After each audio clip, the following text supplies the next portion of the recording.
What is image-based abuse? So image-based abuse is a really broad term that's essentially used to talk about the non-consensual taking, creating, or sharing of images. Elena Michael is the co-founder of Not Your Porn. Her NGO specifically fights against image-based sexual abuse. She also consults on things like the EU's Digital Safety Act and most recently on UK legislation for the regulation of AI deep fakes.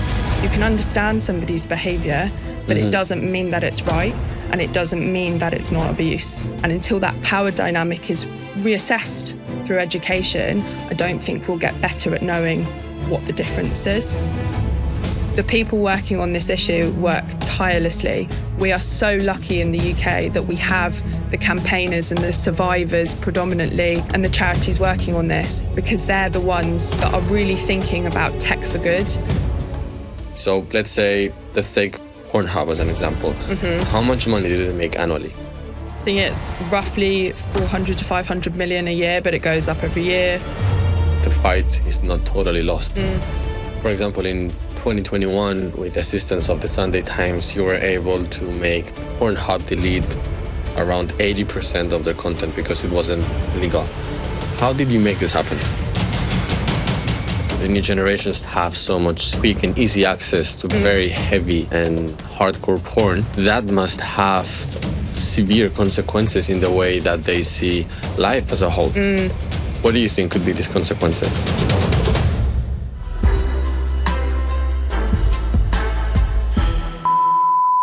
This episode contains discussions of sexual abuse, which may be distressing or triggering for some listeners. If you or someone you know is affected by these issues, we encourage you to seek support from trusted individuals. So you went to law school, and while you were at law school, you found either a gap or a challenge that you wanted to tackle. There was a problem that you wanted to mitigate, which was within the topic of porn. Guess most people, at least most people that I know, they get intrigued or inspired by other topics. So porn is not an obvious one. What triggered you?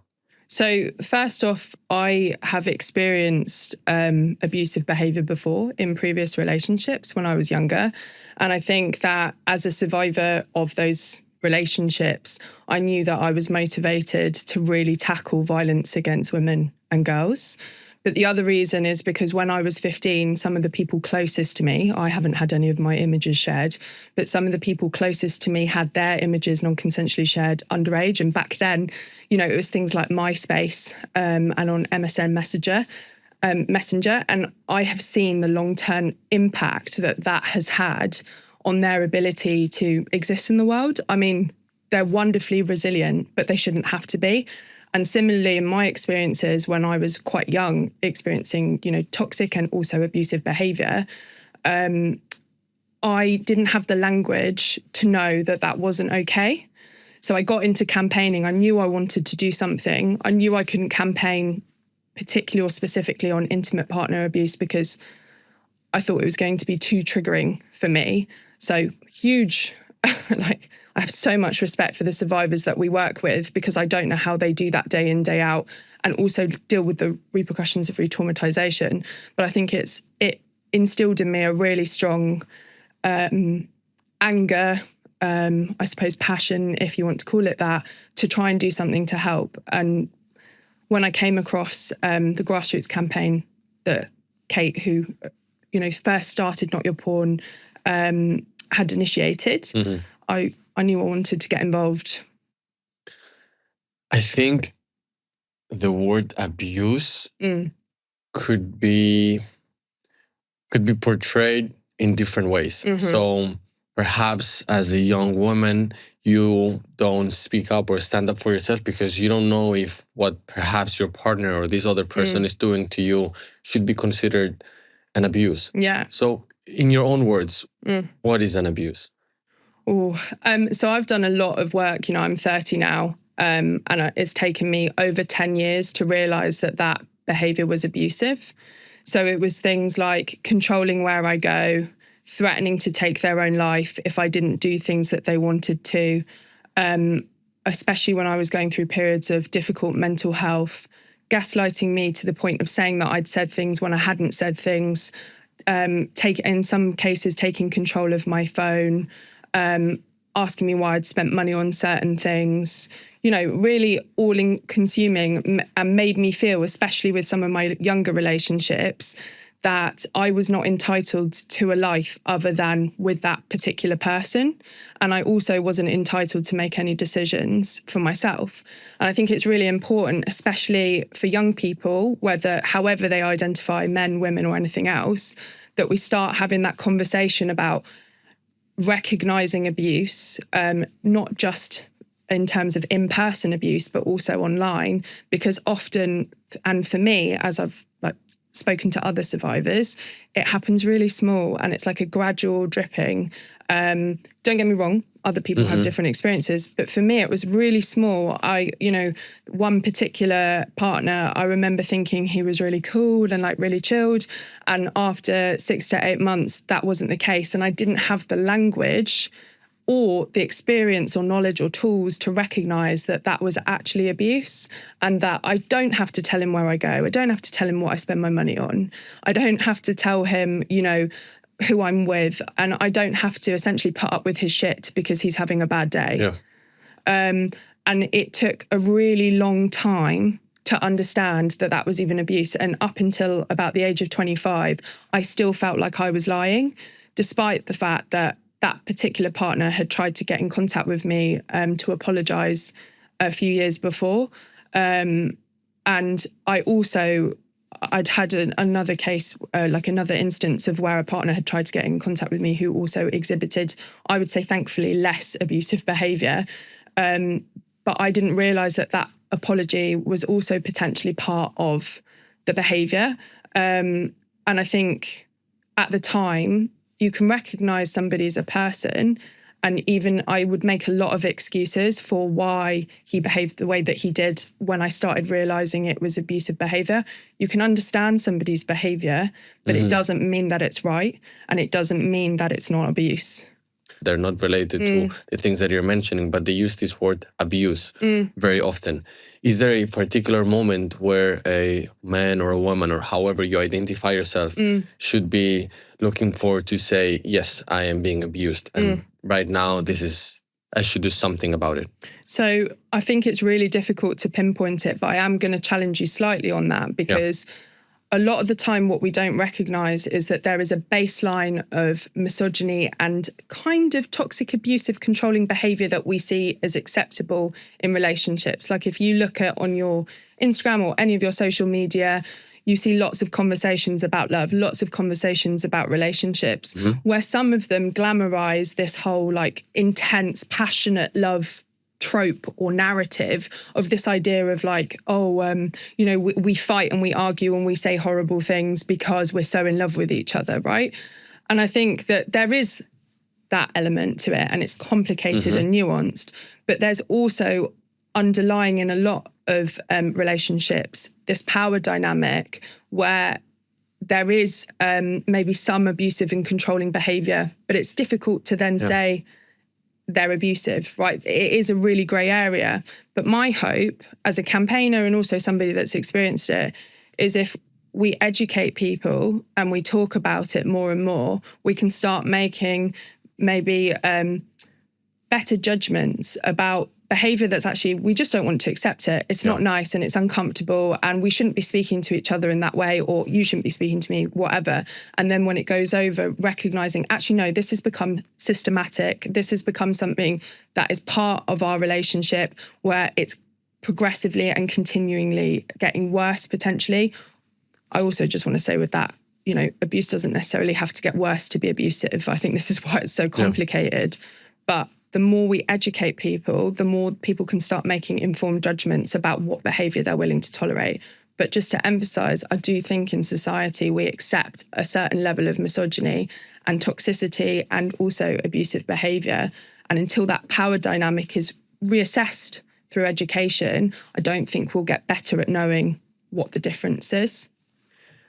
So once you accept yourself that you're being abused, what is the best solution to this problem? So You accept that you're being abused, so you label this as a problem. I have a problem. I need to fix this problem. What's the best solution? You talk to your friends, to your parents, you report it to the police.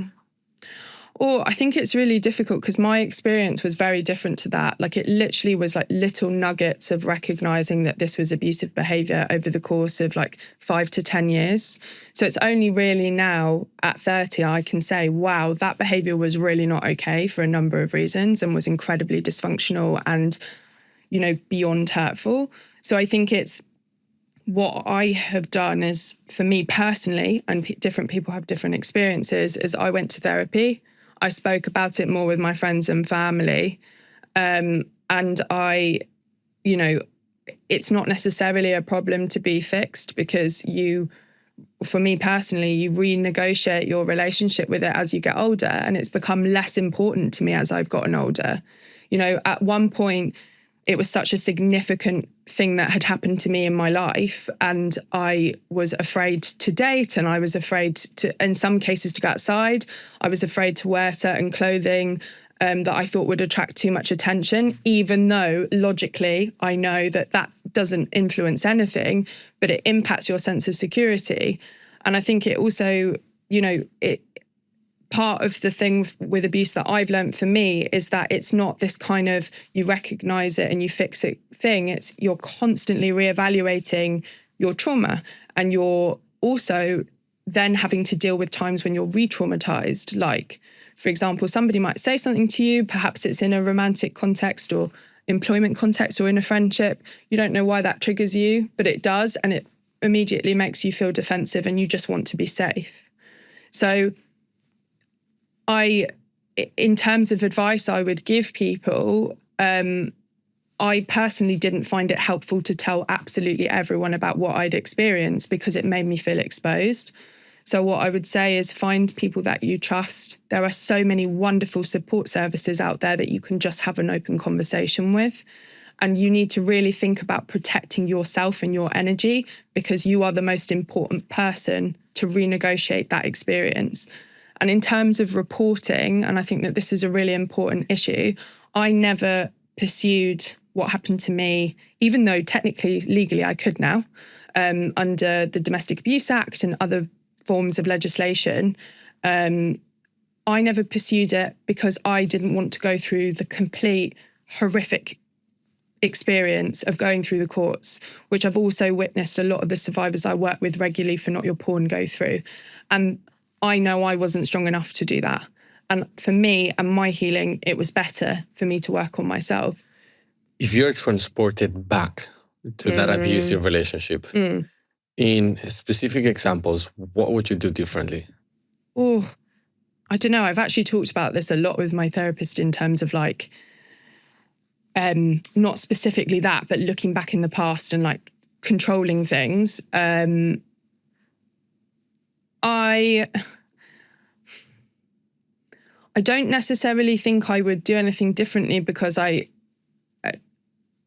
think that, you know, I can't control that. But what I would like in terms of the aftermath to have taught myself is to realise that I'm not the problem and fix, strong word, maybe give myself a little bit more grace for, you know, when you experience something like that, especially when you've been made to feel like you're the problem, you take on this huge burden, and the emotional weight that you take on, it kind of distracts from the pain that you're feeling. Because, you know, this was somebody that I loved once. And there were parts of him that I really cared for. I think I would also probably try and give myself like a bit of a safe space to express like emotions that are, especially with women, I would say, considered unappealing or unacceptable. Like I was giving myself more space to be angry because I think I was so keen to move on from it that I didn't really process that. But at the same time, I think that the journey that I've been on and the experiences that I have had have actually, you know, it's happened in its own time. And I think I'm very lucky that I have a support system that is open to talking about mental health, that is open to also like challenging their own beliefs about abuse and relationships and people. And I think if you're going to be for people that are supporting others going through difficult times, I think be open-minded, listen. Sometimes that is the biggest and most important thing, is having somebody to just listen and not go back to their preconceptions of something that's happened, who's open to hearing something new.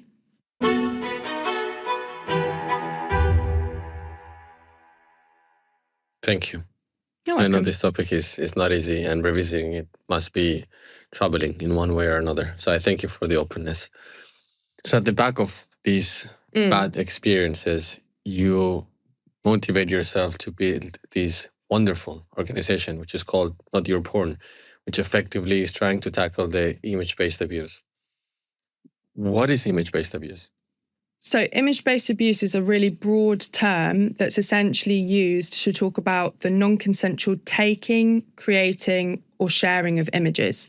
So people more commonly might know of things like deep fakes. So that's where there's two people that are non-consensually, their faces and their bodies are manipulated to make it more often than not explicit content, or quote unquote revenge porn, which is where a partner, or anyone actually for that matter, I think there's this idea that it's a partner or an ex-partner, takes or shares an image of someone non-consensually, either on closed WhatsApp forums, on porn sites, on social media, anywhere. So there's lots of different terms.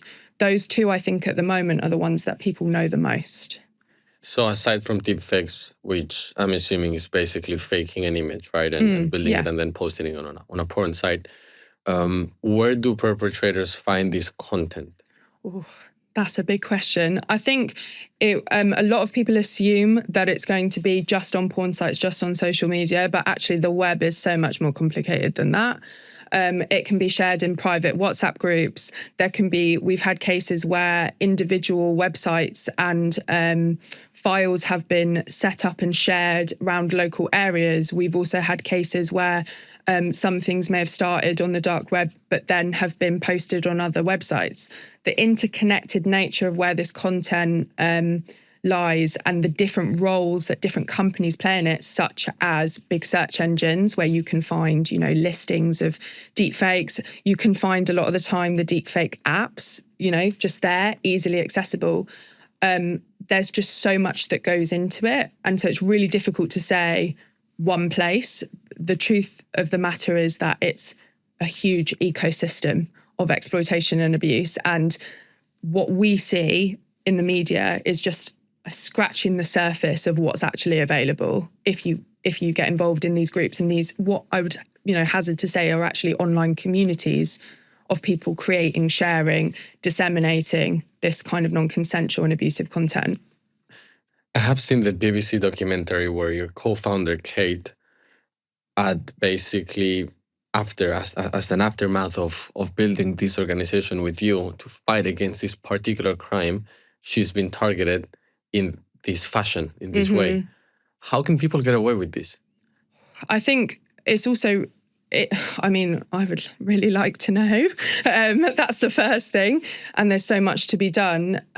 I think the reality is that when you're a campaigner in most topics, but also in topics where there's an extended level of vulnerability like this, when you're talking about abuse, either online or offline, people become harassed. We've, in the past, I'm thankful to say, and also I'm worried to say, in case we get subject to more from me saying this, but we used to be subject to quite a bit of harassment on our social media. People would sometimes issue death threats in the comments. They would also basically call us every name under the sun, send us dick pics and other content that was quite violent and graphic. So how people get away with this is that we don't have a comprehensive system.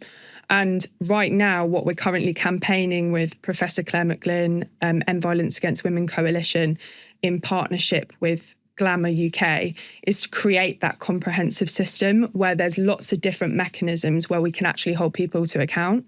When you mean comprehensive system, you mean from a legal standpoint? So it's a mixture. I think a lot of the time people think the law solves everything, but we've had a lot of laws that have been passed recently. And actually, a law looks nice and great, and it starts changing society to an extent, and sending the message that these things need to be regulated, or this behaviour is not okay. But what you need is a system that's more comprehensive. So we've got 5 key asks. So the things are like reforming the current criminal laws, which have gaps and holes in them, sorting out the civil laws, because most often than not, what survivors want immediately is to have content taken down and an assurance that that content's not going to go back up there. There's no civil mechanism at the moment that isn't really, really complicated and long and drawn out process, where a survivor can just issue some sort of application to have something taken down. Yeah, it's mad. You have to go through such a complicated legal process, and I think it's gotten a lot better now, but when we first started campaigning, we would email on survivors' behalf to porn companies, because we knew if we put our name at the bottom, it might give them, or any company actually, give them a bit of a kick and be like, we're watching you, essentially. You need to take this down. But really, earlier on, survivors could wait anything up to a year to be taken seriously, if it was even taken down at all. And in some cases, unfortunately, especially with smaller sites, which we'll get to later, that's still a massive issue. If they might not even respond to you. So that's the second thing. Funding specialist services like the Revenge Porn Helpline. Most people don't even know that the Revenge Porn Helpline exists, but they are a fantastic organisation, very small group that basically take down and liaise with platforms to get this content taken down. But they're tiny and they're dealing with a tidal wave, and they need a lot more support, as do other organisations. And then there are 2 other asks, which are more about the sustainability. So having a specific commission set up to actually deal with online harm. It's not enough to just have these laws. You need an entire infrastructure to give support, because there's always new and emerging ways in which harm is perpetrated online. Like, the stuff we know now is nothing in comparison to what is actually happening. And realistically, we're not going to find out for another 5 to 10 years if we're lucky. And the final one is education, because I go into schools and I talk about porn, and that is the most uncomfortable conversation for sixth formers ever. But somebody has to talk about porn. Somebody has to talk about digital sexual intimacy and sending nudes, because they need to have they need to be able to make informed choices, because ultimately we live in a world where so many of our connections are defined by the online world, and we need to understand how to protect ourselves and keep us safe.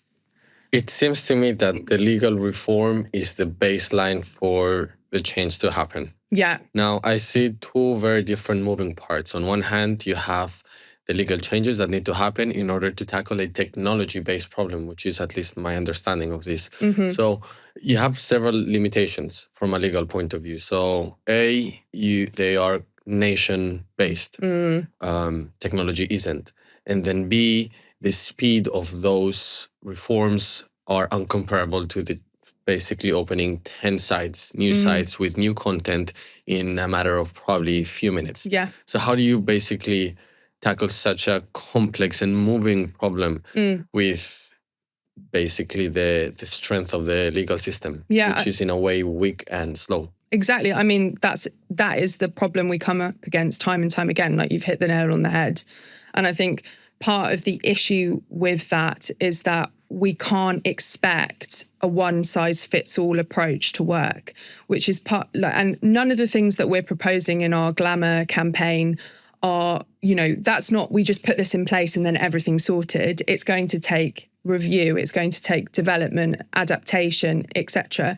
But one of the key things that would go some way to solving that, or at least some way to creating preventative action, would be to have a sort of e-safety commissioner like they have in Australia, where there's one. So the e-safety commissioner in Australia is essentially a body that's set up to deal with this kind of online harm, not just image-based sexual abuse, but other forms as well. So it could be fraud, other things. And their sole job is to deal with all of that and monitor trends. And, it's, don't get me wrong, there are other things that need to be in place for it to be the most effective. But that, given how much of crime, I mean, I believe more recently there were some crime statistics that were released saying more and more, and by the National Crime Agency, that said pretty much more and more of our crime is taking place online.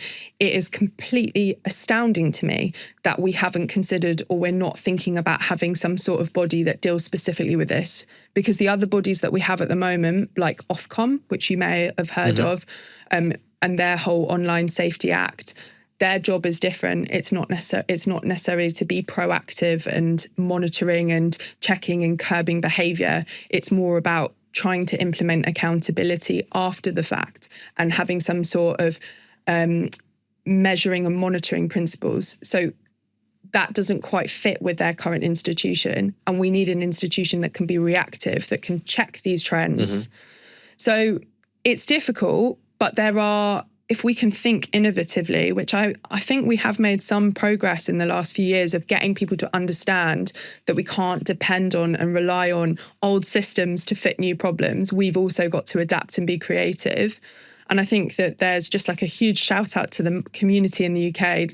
The people working on this issue work tirelessly. We are so lucky in the UK that we have the campaigners and the survivors predominantly, and the charities working on this, because they're the ones that are really thinking about tech for good and thinking about how we can create a system that doesn't stifle tech, but does hold it accountable and then does prevent this behaviour, finally, but most importantly, in the long run. You're mentioning education. So what do you think they should teach us? And also at what age that would allow us to reduce this type of crime? So I think there needs to be, from a very early age, conversations about consent. I mean, I think we'd have to look at it in terms of what people are already being currently taught and what needs to be built on. But there needs to be an online safety program integrated into sex education, without question. I went into a school recently where I was talking to 17-year-olds, and I asked them what social media apps they use. Every single person put their hand up for pretty much all the major ones. And then I said, how many of you know what the safety features are? How many of you know what the guidelines are? A few. How many of you know what to do when something goes wrong? No hands. In a group of 40, 17-year-olds who are all using these apps day in, day out, probably more than they're doing anything else. What should we do when something goes wrong? Yeah. Hands down, nobody knows. And what should we do? What should we do? Okay, so there's a mixture of different things. So initially you've got reporting to platforms, and obviously this will depend on your age. There's reporting to platforms, contacting key stakeholders if you're under 18, so school, somebody that can support you, because that process of like trying to, if for example it's images shared or you're experiencing harassment online, that can be a really tricky thing to navigate when you're younger. Also talking to parents as well. And eventually at some stage, more often than not, the police will get involved, especially if you're under 18. But the police's approach generally, in my experience, has been more about educating the people involved, if it's like peer-to-peer, or if it's somebody older that's targeting younger people, opening an investigation to actually, take a prosecution for it further with that person. But going back to your original question about what we need education-wise, we need a comprehensive online safety program from day one. We've got kids as young as 8 using all kinds of apps.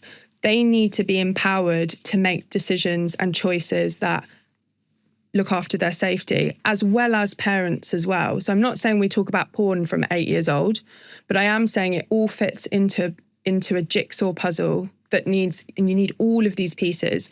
And I do think it should be mandatory from 16 at least to be talking about porn and sending nudes, because the majority of the schools I go into, teachers tell me that so many young people are showing nudes. When do you think we should talk to our kids about porn? Oh, I think that's a really difficult question. And I think that, I know what I would personally do if I were a parent. I'd have that conversation probably from secondary school, because the majority of children that I've spoken to who are brave enough to put their hands up when I, ask how many, how young were you when you first What's that, came? 11 years old? 11, 12, I think, yeah. I think even if you're not talking about explicitly what happens in porn, just making people aware. Like, I remember the first time I ever saw a porn video was actually at my Greek school that I used to go to on Fridays and Saturdays.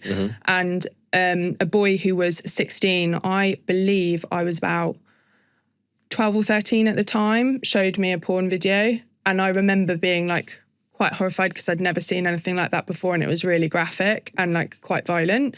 And I remember telling my head teacher and they dealt with it.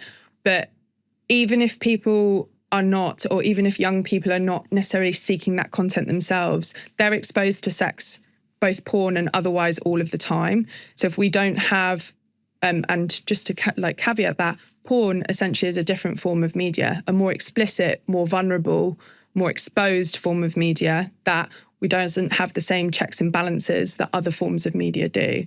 So if we're not having those conversations, then you're allowing, or you're facilitating, I would argue, young people not being able to make informed decisions. And I think that's why we need to start this program. It needs to be integrated into sex ed, that there's online safety. Not necessarily talking about porn, but it fits into a much bigger picture. Probably 15, 20, 30 years ago, when you wanted to understand how sex worked, you would ask either an older sibling or your parents or an older friend, and they would share with you the experience. But I think the new generations, they just have so much quick and easy access to very heavy and hardcore porn. And that must have severe consequences in the way that they see life as a whole. What do you think could be these consequences?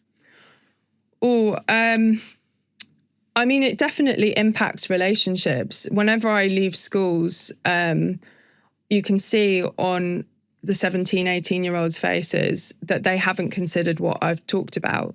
So I think it's this idea of the biggest thing for me, I would say from my experiences as a campaigner, is the normalization of certain behaviors within sex, and not checking for consent, or choking, hair grabbing, all of these things, which, okay, if you like that, absolutely fine. But you also need to have a conversation, because not everybody's going to like that. And you think some young kids are normalizing that because they see it constantly in porn sites? Well, I think that's probably a really broad statement. I mean, there's definitely an aspect of it. But the other important thing to consider with porn sites showing this as well is that we have outlets for good sex education talking about consent. But when Instagram and other social media sites put policies in place to reduce the spaces where people can actually talk about consent and topics, we have an imbalance.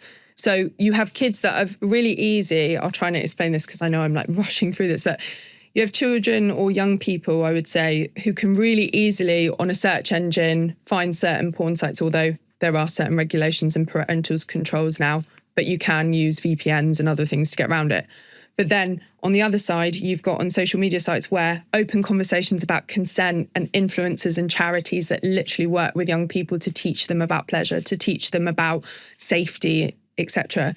Their voices are being shut down by being shadow banned. So even though it's not necessarily intentional, platforms are trying to be safe and make sure that their users are safe, particularly if they're under 18, the gap between what has power and dominance and what people find normal becomes bigger and bigger. And those more consensual, more nuanced forms of information go quieter. And those forms of more easily accessible, more violent, I would argue, gets louder. And it doesn't have to be that way. We need to start thinking holistically. Consent. Can you give an example? And maybe we can lead for that. So perhaps I could be engaging in a sexual relationship with a woman. And let's say that I'm a person that would like, as you said, which by the way I don't, but choking. And I see that maybe from her body language, she's reacting positively and she's aroused and she likes it. That is not consent, correct? there are obviously it's tricky, and there are non-verbal indicators that could potentially be seen as consent. But I would say, given the world that we live in and how easy it is for there to be lack of consent, to ask, check, do you like this? Are you enjoying it? Do you want me to change anything? And I think that conversation doesn't just, exist in the bedroom. That's generally in all relationships. Like, are you happy with this? Can we make adjustments to our lives, whatever it is, right? It's about communicating. And I think given the world that we live in, and given how often consent isn't asked about, even a small thing like, are you okay? Doesn't disrupt the flow, does it?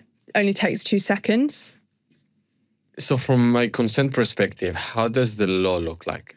So under the Sexual Offences Act 2003, consent is about whether somebody has the capacity to make a choice. So if you don't have capacity because you've been drinking, taking drugs, in many cases to do with like physical sexual assault or abuse, there have been a lot of cases where people have been asleep and have woken up to being assaulted. Being asleep, you don't have the capacity to make a choice.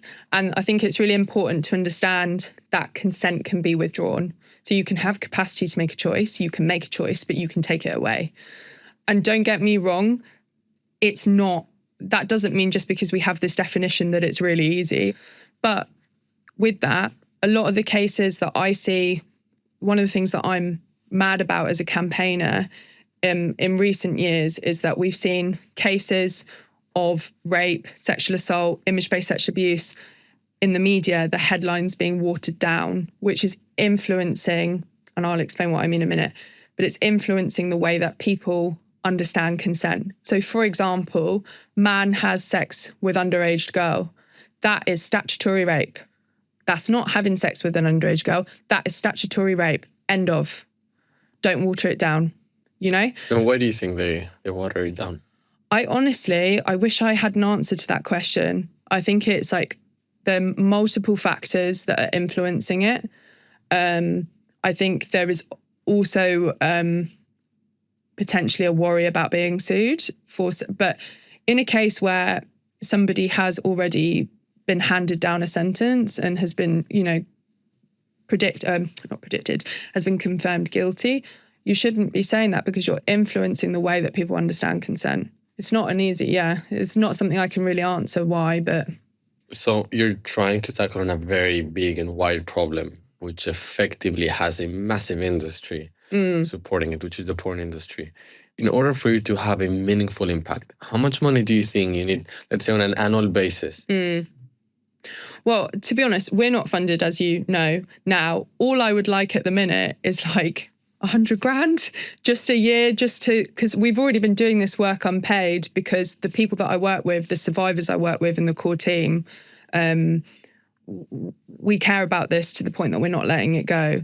But just to be able to fund those people so that they can actually live their lives, like it's incredibly tiring as a campaigner, and it takes so much adrenaline and energy to keep pushing, but you do it because you care. So if you get 100,000, what would you do with it? Can you give me specific examples? So first, we'll pay any costs like website. Currently, I pay for everything like that.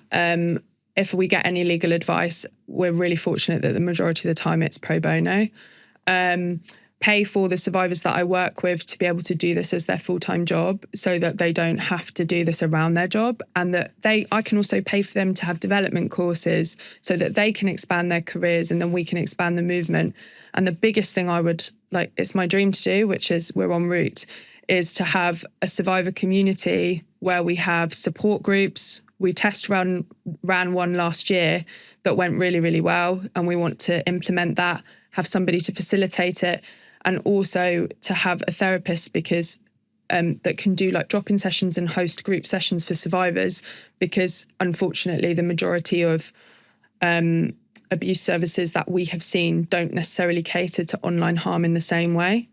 And if people want to give us more money, that would be great. But 100K is the starting point, please.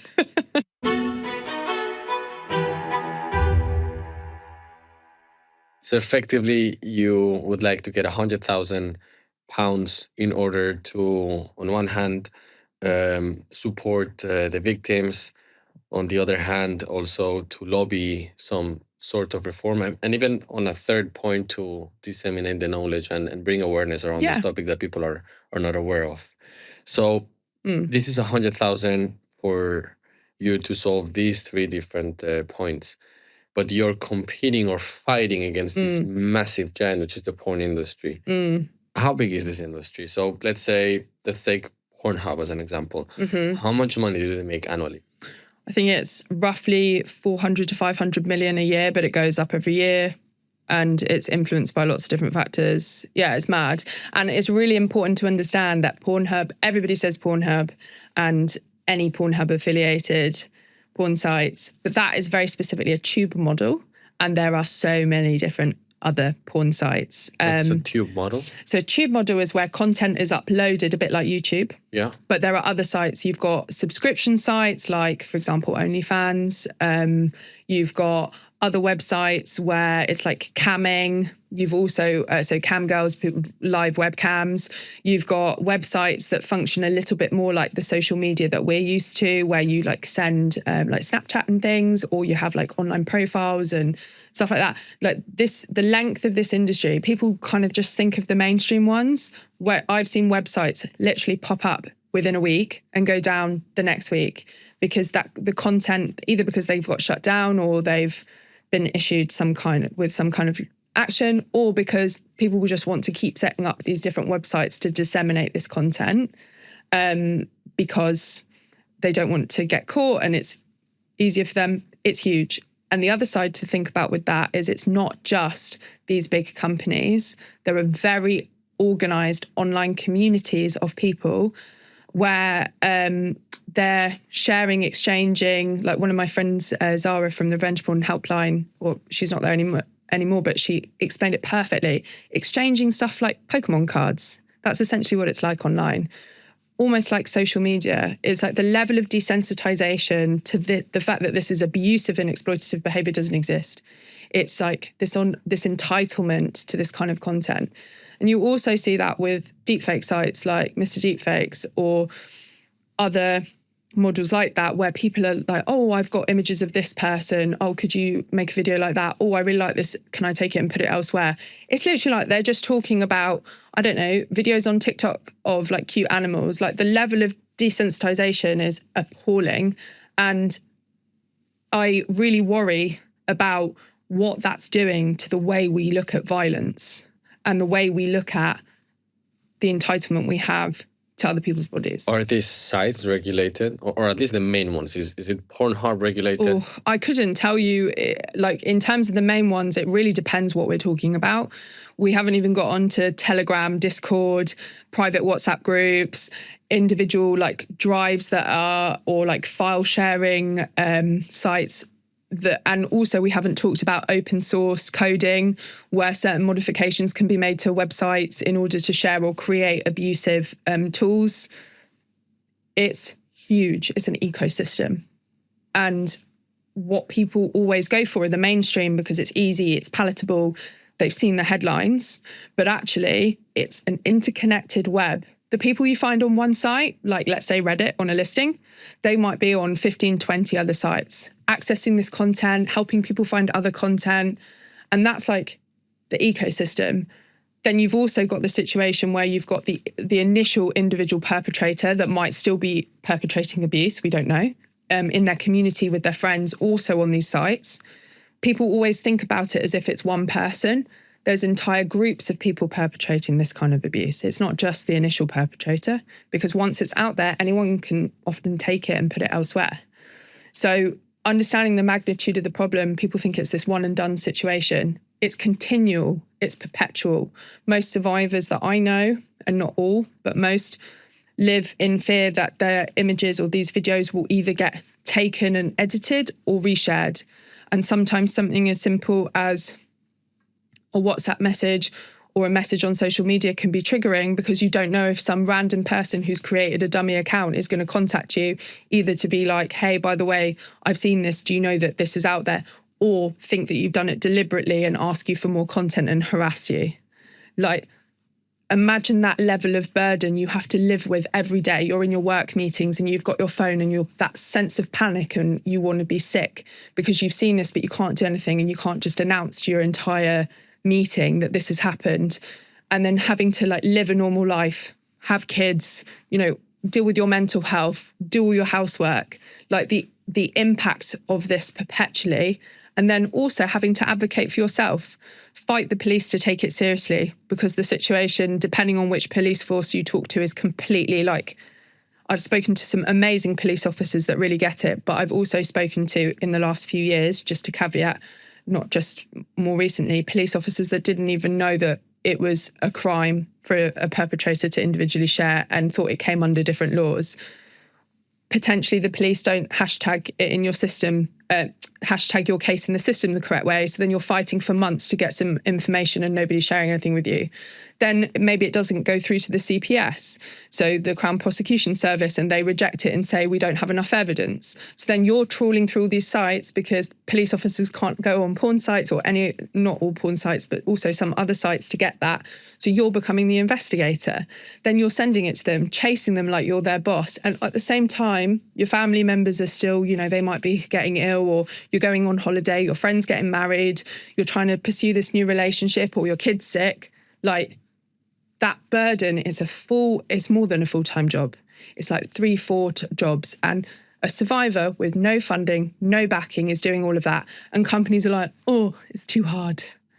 It's not too hard. That individual's doing it for themselves and probably, you know, I'm speculating here, but has a host of mental health and physical health as a result. Sorry, I'm getting very emotional. Mm-hmm. As a result of being worn down by that, you have a huge profit margin. You need to understand, and this is what I say to companies, we're not against companies, but you need to understand that safety is profitable. And I hate to say it like that, but that is the case. And the wider impact you're having on society of like peddling this kind of content. And, you know, so I've even had cases where companies who have turned around and said, but it's freedom of speech. How can you call abuse freedom of speech? I'm sorry, it's not. And I think we need to understand that companies have to be part of the solution, but they also have to be held to account. They're not going to do things in good faith. Can we really fix this problem? Can we find an all-round solution? Because from my initial understanding, every time you mitigate one small fire, 10 other ones can appear, because again, we're talking about technology. So if we take, for example, the crime of selling drugs, while you can, I think, chunk so much money and so many resources when it comes to police enforcement and different laws and so on, in order for you to mitigate this massive problem, you are narrowing it, you're reducing it. But I think that if there is at least one person in the world that is willing to pay for these drugs or to consume that kind of porn, this problem would still exist in one way or another. Well, I'm really glad you brought this up, because I actually think in comparison to something like that, and obviously we can be here splitting hairs about the factors that why somebody might sell drugs or consume drugs, etc. In this situation, we have more control to influence behaviour than we probably do in a lot of other areas. And it's not just about regulating things after the fact, it's also about taking preventative action. So can we get rid of absolutely everything? No. Can we make steps towards changing societal behaviours and the behaviours of individuals and communities online? Absolutely. I mean, a fantastic demonstration of this would be Bumble, where, you know, they got so many different basically complaints and fears and concerns from predominantly, but not always, women users about their safety and being harassed, that they said, do you want to see this image? Or they blocked certain things, or you can't. In other cases, for other tech companies, they block certain phrases being used. The technology is there and we're able to use it, but it has to be a safety by design approach, because the impact of not having that is that we're influencing behaviours online to think that all of this is normal and acceptable. So I'd say preventative action is a huge part of this. And I do think that we can definitely make the situation better, but we need more buy-in from tech companies. And I'm going to be honest, I'm getting really bloody sick of hearing, oh, we need to think about it and do all these things. The time is now. Every time you wait and every time you have a conversation with your manager and their manager and whoever else, there are very real survivors that are doing your job for you. If you have a big safety department and all welfare team, how can you be having those teams and not, one, engaging survivors, which makes me incredibly angry because if anything, they are the experts, you know? I'm a mouthpiece for the women I work with. They are phenomenal. And the stuff that they do, it makes me shudder, like with both anger and awe that they've, one, because they've had to go through that, but also that what they've been able to achieve with no backing in policy or tech.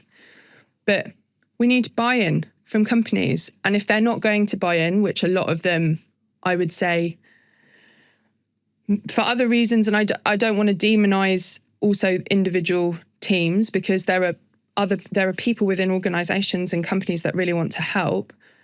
But at the same time, the overview that survivors are getting, the message that they're getting is that, oh, this is too big of a problem for us. But actually it is within our reach to make choices and changes.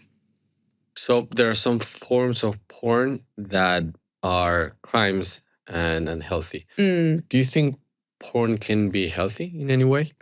I absolutely think it's a possibility. Like, I think a lot of the time people hear not your porn and they think we're anti-porn. Our argument to that is it's not anti-porn to want to regulate and make sure that things aren't abusive, you know?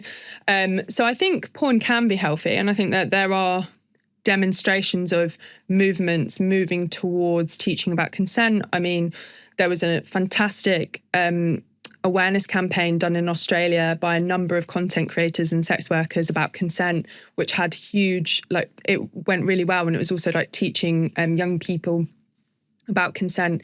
So I think there's a place for it. But what people mistake is that they think the way porn is at the moment is what it's always like. It's exploitative, all these things. No, the way porn is at the moment is because the infrastructure that is in place is inherently exploitative. Any industry, and I don't want to belittle it because obviously the level of harm with porn is different, but any industry, for example, let's say construction work, they've gone through all different kinds of reforms, introducing standards. Construction work in this country, say 50 to 100 years ago, was not safe, potentially exploitative, all of those things. The situation it's in at the moment, okay, don't get me wrong, there's probably problems, but we have all the safety measures in place to facilitate those people and those workers to exist in their environment, their work environment, and do no harm. Obviously, the level of risk with porn is higher, but the porn that we're seeing in the mainstream, at least in the moment, is because that infrastructure is about, I would argue, exploitation underneath it all. You have publicly spoken numerous times about revenge porn. I don't know what is revenge porn. Okay. What is it? So revenge porn is the non-consensual taking or sharing, and it can be both, of an image of one person or more. So, for example, let's say you either share an image with me, generally explicit in nature, and then I send it on to my friend. That's an example of quote unquote revenge porn.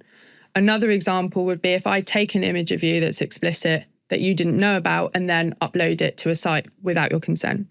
Both of those situations are revenge porn. And a lot of the time people think that it's just within domestic or ex-domestic relationships or intimate relationships. It's not.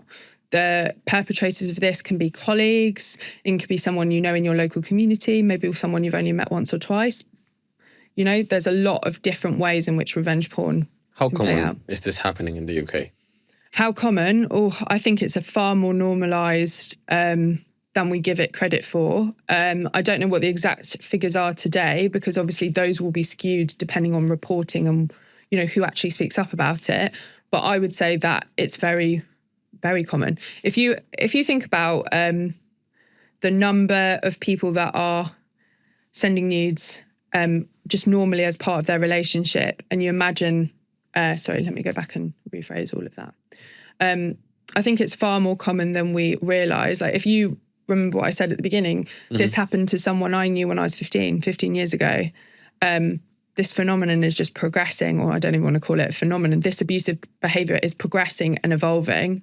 That's 15 years ago. We haven't really moved on that far in terms of the way that people behave today. It's a new form, a new tool to abuse the online space.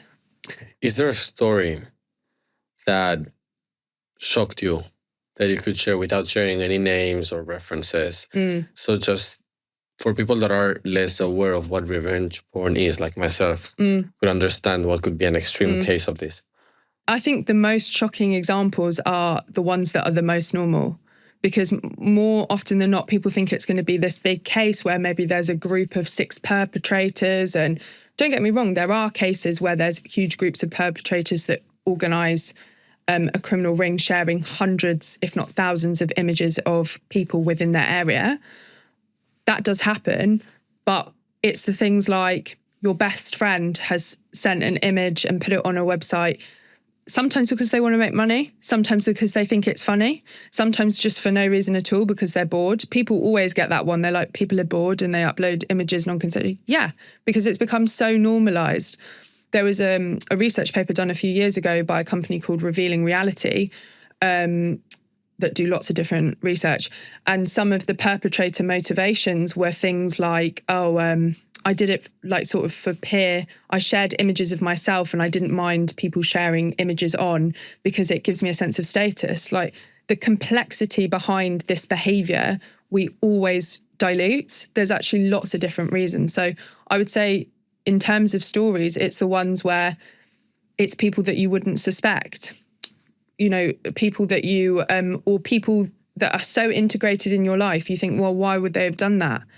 People within communities. And the thing that's shocking to me is also the way in which communities around those perpetrators protect them. You know that somebody's done this multiple times and yet you don't do anything about their behaviour.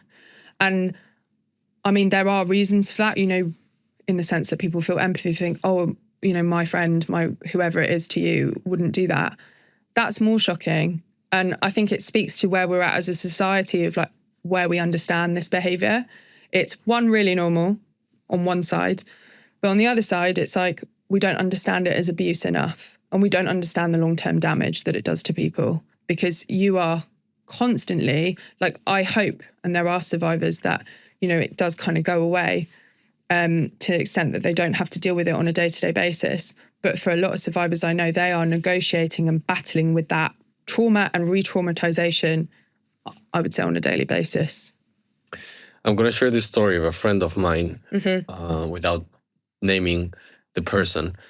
But effectively, this friend was on a dating app and started messaging with another person. And my friend never shared any images, any compromising images.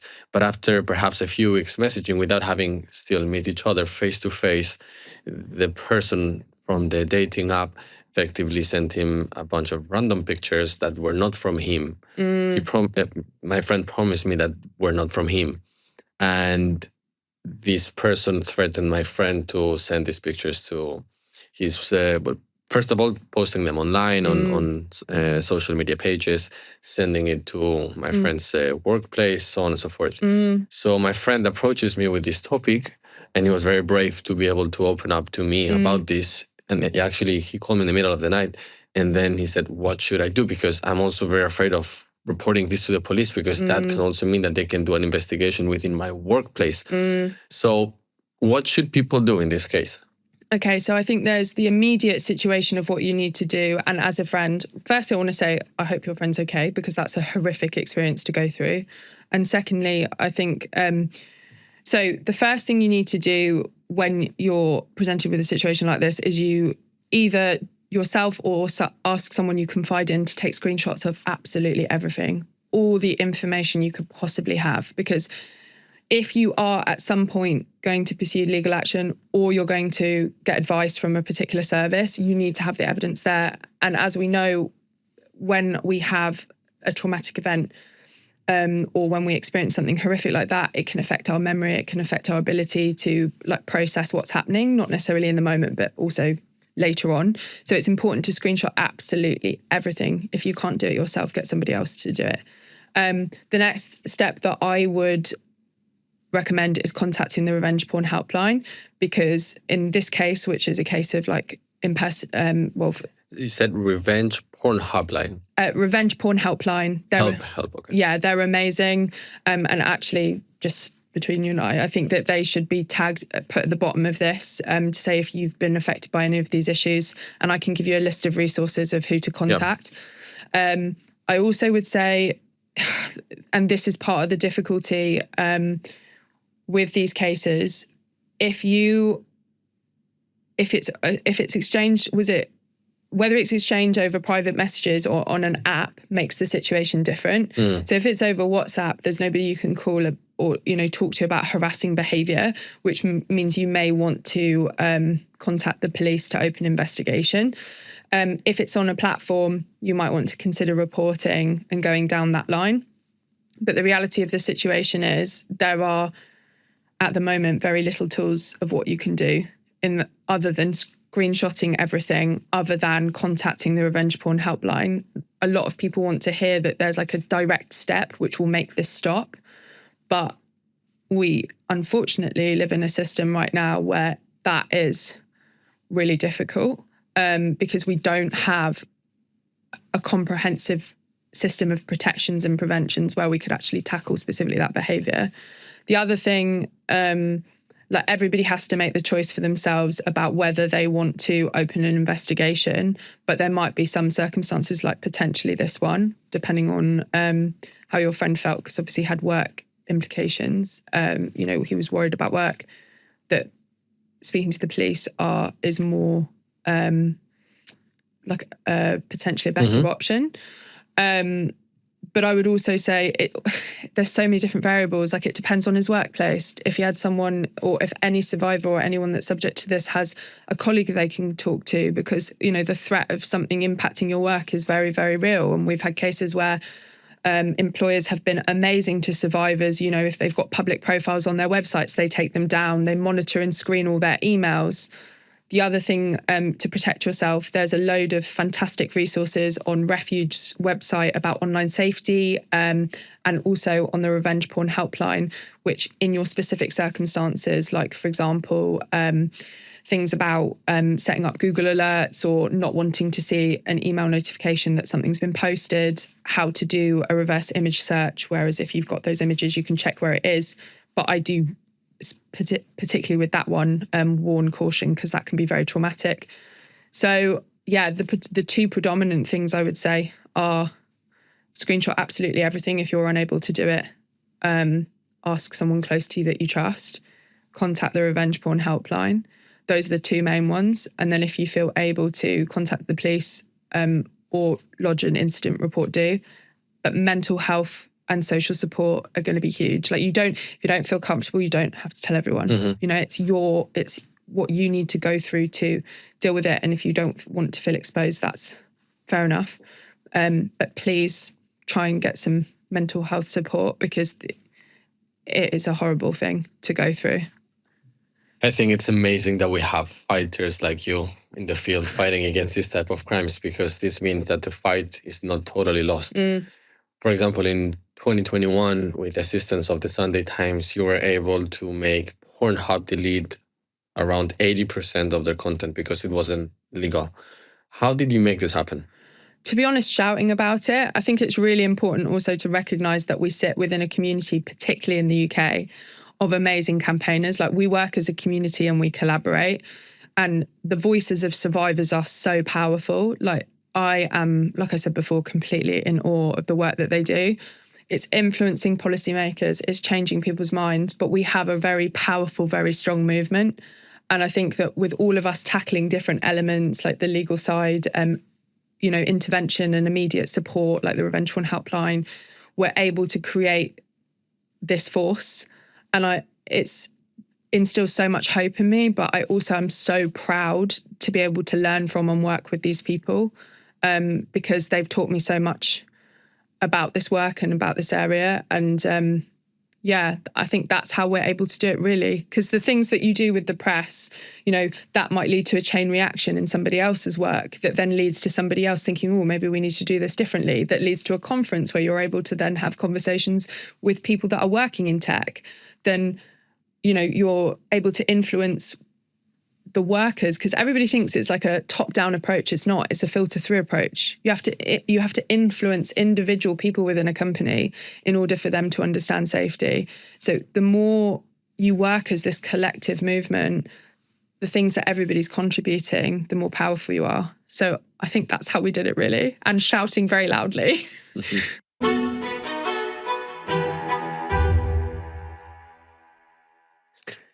In this show, we are exclusively interviewing Forbes 30 under 30 listers. And most of the people within this list are entrepreneurs. But I think it's fantastic to see that they're including people that they're not necessarily entrepreneurs, but they're shaping the world in different ways, like yourself. And they're shedding a light on beautiful stories that people need to be aware of. In this case, you've made it to the list in 2024.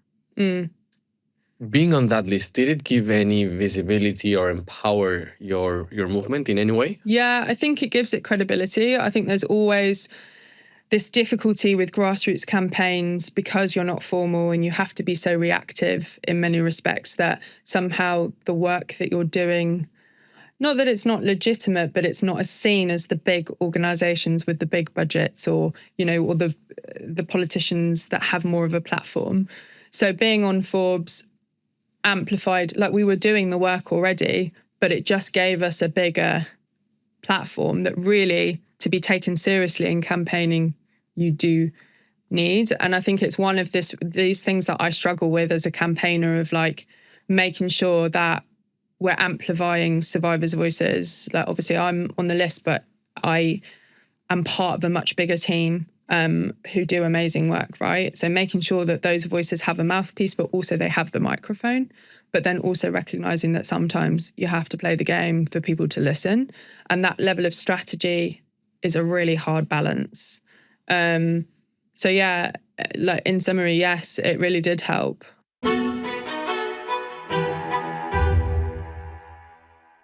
At the age of 30, Yeah. you have a massive source of inspiration and purpose, most importantly. You want to change something that is very meaningful to you.